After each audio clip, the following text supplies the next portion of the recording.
So this is just north of the dam. Usually it's super calm here. This is crazy. I don't know if you can get a sense of scale. There's some giant logs.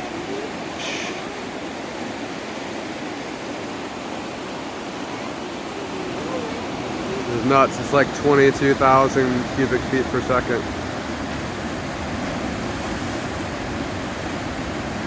There's all this trash in this eddy.